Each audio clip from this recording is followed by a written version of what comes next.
নিজের দিকে একটু শান্ত হয়ে তাকালে মনে হয় এত ভাঙন, এত ক্ষয়, এতটা অসহ্য যেন কোনো নদীর কূলেও নেই। চোখের নিচে ঘুমের অভাব, ঠোঁটে জমে থাকা না বলা কত প্রশ্ন, আর মনে এক বিশ্রী শূন্যতা, যেখানে সবাই নিজের মতো করে বুঝে চলে আমাকে, কিন্তু কেউই জানতে চায় না আমার ভিতরে যুদ্ধগুলো কেমন।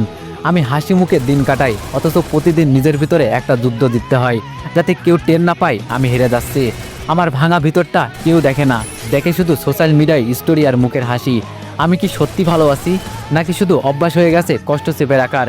জানি না, শুধু জানি একটা সময় আসে যখন মানুষ নিজের আর কোনো দুঃখ কারোর সাথে ভাগ করে নিতে চায় না, কারণ ক্লান্তি তখন কথা বলে না, শুধু কাঁদে। আমিও কাঁদি, শুধু ভিতরে নীরবে।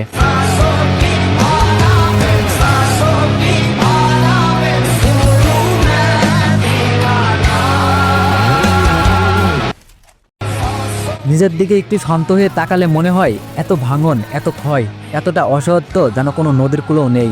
চোখের নিচে ঘুমের অভাব, ঠোঁটে জমে থাকা না বলা কত প্রশ্ন, আর মনে এক বিশ্রী শূন্যতা, যেখানে সবাই নিজের মতো করে বুঝে চলে আমাকে, কিন্তু কেউই জানতে চায় না আমার ভিতরে যুদ্ধগুলো কেমন। আমি হাসি মুখে দিন কাটাই, অথচ প্রতিদিন নিজের ভিতরে একটা যুদ্ধ জিততে হয়, যাতে কেউ টের না পায় আমি হেরে যাচ্ছি।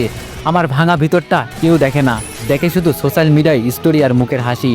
আমি কি সত্যি ভালো আছি, নাকি শুধু অভ্যাস হয়ে গেছে কষ্ট চেপে রাখার?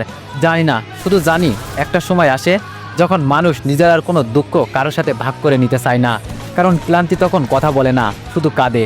আমিও কাঁদি, শুধু ভিতরে নীরবে।